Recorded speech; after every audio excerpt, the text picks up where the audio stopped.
These stories and more coming to you in this news bulletin with me, Baria Johnson, and now the news in detail.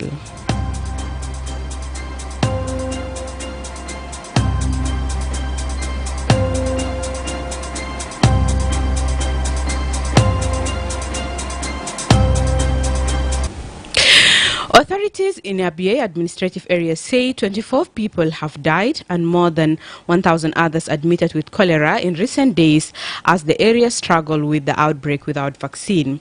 Johanna Akol, the Minister of Information in Abia, says the area recorded 24 deaths and 1,054 cases in just 2 weeks. He says the area lacks vaccines and health facilities are overwhelmed with the cases. Akol, who spoke to iRadio this morning, says the cholera situation is increasingly getting worse every day. The official says the hardest hit area is Amiet Market, with a large population of returnees and refugees from Sudan.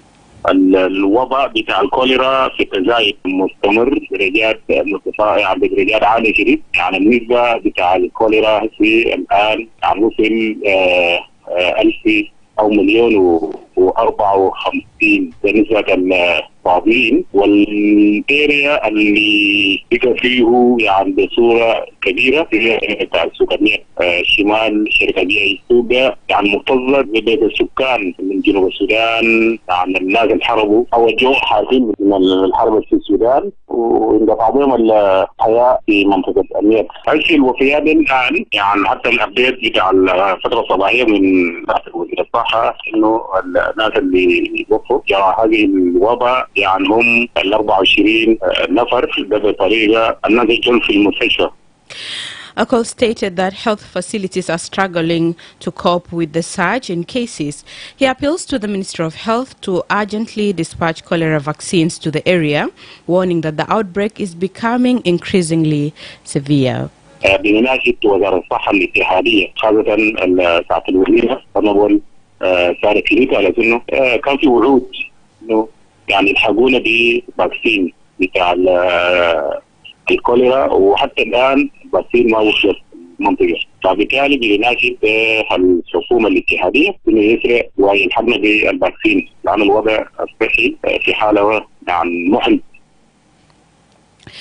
Police authorities have arrested 12 suspects, including a member of the South Sudan People Defense Forces SSPDF in Kumba Sherikat, after they were found in possession of pistols and machetes.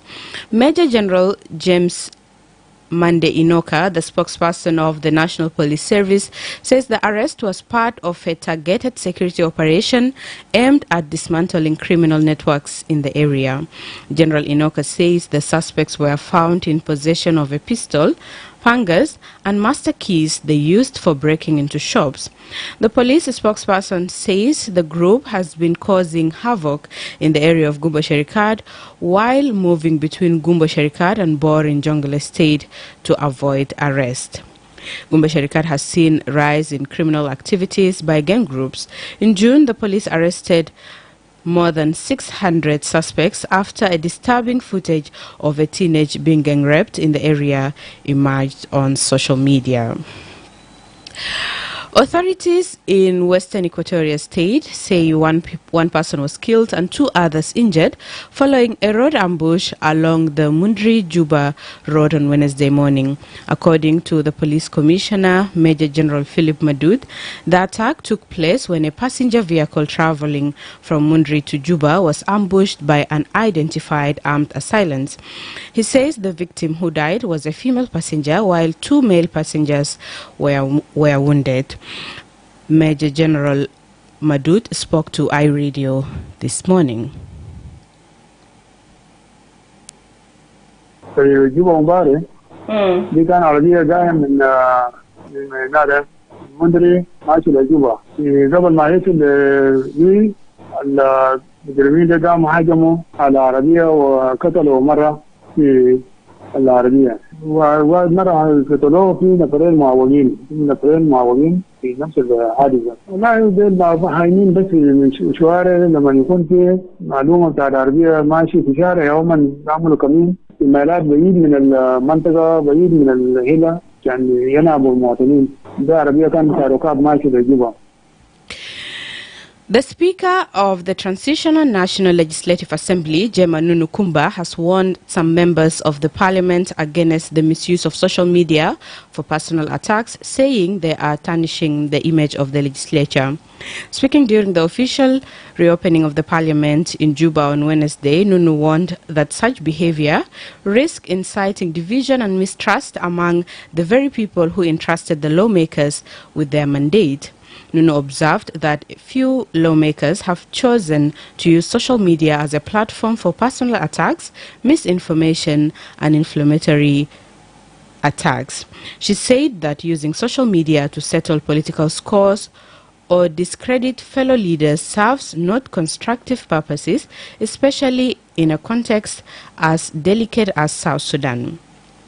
The Speaker further stated that such conduct could have dangerous consequences, including misleading young people and other members of the community. Matter of serious concern, which is the growing wrong use of social media platform by some MPs in this August House. Across the country, we have witnessed a rise in divisive and provocative narratives circulating online. Narratives that threaten to undermine social cohesion, nation building and healing, and fuel tension at a time when unity is demanded more than ever before. While the vast majority of our honorable members are disciplined, principled, and committed to responsible public discourse, there are regrettably a few who have chosen to use social media as a platform for personal attacks, misinformation, and inflammatory rhetorics. Those actions not only undermine the dignity of this House, but also risks inciting division and mistrust among the very people we are entrusted to serve. Should an honorable member wish to express a grievance, whether directed at any leader or any other person, there are well-established channels provided by the Constitution, the Transitional Constitution, and the conduct of business regulation that must be followed. You are listening to iRadio Afternoon News. The head of the Catholic Church in South Sudan, Cardinal Stephen Ameyo Martin Muller, has appointed a new Vice-Chancellor for the Catholic University of South Sudan. Cardinal Muller, who also serves as the President of the Sudan and South Sudan Catholic Bishops' Conference, named Reverend Dr. Bruno Dada as the new Vice-Chancellor in a letter dated July 15th. Dr. Dada takes over from Dr. Matthew Pagan, who has held the position for the past 12 years. Before his appointment, the new Vice-Chancellor served as the Deputy Vice-Chancellor for Academic Affairs at the same university. According to the letter, Dr. Dada will officially begin his new role on 1st September 2025. The Catholic University of South Sudan, established in 2008, is among the first private universities in the country. And finally, a civil society leader has called on the national lawmakers to ensure the 2025-2026 fiscal year budget is focused for a successful, free, fair and credible polls in December next year. Edmond Yakani, the Executive Director of Community Empowerment for Progress Organization, says this should be prioritized by the Parliament, as stated by President Salva Kiir during his inaugural speech at the opening of the legislature in Juba yesterday. He said President Kiir had emphasized that election was a viable way for transitioning the country from violence to peace. Yakani also appealed to the August House to hold the executive accountable, citing the need for civic and political space and media censorship. He spoke to iRadio yesterday. We hope to see that if the MPs resume their sessions, they will look into the aspect of the budget have to be election focused. It's the president saying citizen needs services. They don't need promises or words. So this means we need to translate all the promises we made into an action for the best interest of the South Sudanese citizens. And of course, one of the South Sudanese, what they want is they want to see peace and stability in the country. President have made it very clear that elections is the only viable way for transitioning the country from violence to peace. But this election require an agreeable upon condition so that we can use election as the best option for transitioning from violence to peace. I want to call upon the parliamentarians. The ball is in your hand by the call of the president. People want services. People doesn't want promises. And to the parliamentarians, for people to see services from your end as MPs after opening of the parliament, it is for you to hold the executives accountable. I wish that restrictive civic and political space would be opened up. We don't want to see restriction, censorship of media in accessing information, restriction of events, and restriction of civil society engagements. We want to make sure that peace prevails. This is iRadio News, and for the regional and international news, we are joined by my colleague, Nidal Golda. Let's have a look at the stories making headlines in the international scene. Samsung boss Lee Jae-yong has been cleared by South Korea's top court of fraud charges, concluding a years-long legal battle over his role in the 2015 merger deal. Lee, the grandson of Samsung founder and the de facto head of the company since 2014, has been accused of using stock and accounting fraud to try to gain control of the firm. In its final verdict, the Supreme Court in Seoul upheld a not guilty verdict after Lee was innocent of all charges in 2 earlier trials. Elsewhere, Syria's interim president has said it is his priority to protect the country's Druze citizens after Israel vowed to destroy government forces it accused of attacking members of the religious minority in Suwaida province. In his first televised statement since Israel's airstrikes on Damascus on Wednesday, Ahmed al-Shara also warned that Syrians were not afraid of war. Syrian state media reported that the military was withdrawing from Suwaida under a ceasefire agreement with Druze leaders. Finally, at least 2 people have been killed and a further 27 injured following a Russian airstrike on a shopping center and market in the town of Dorovela in Ukraine's eastern Donetsk region. Officials have said more than 50 shops, 300 apartments, and 8 cars were damaged in the attack on Wednesday evening. Regional Governor Vadim Falchakin said on Telegram. Russia has not commented. That's all from the stories making headlines in the international arena. Back to you, Baria Johnson. Thank you, Nidal. And now to the sports news with Darlington Moses.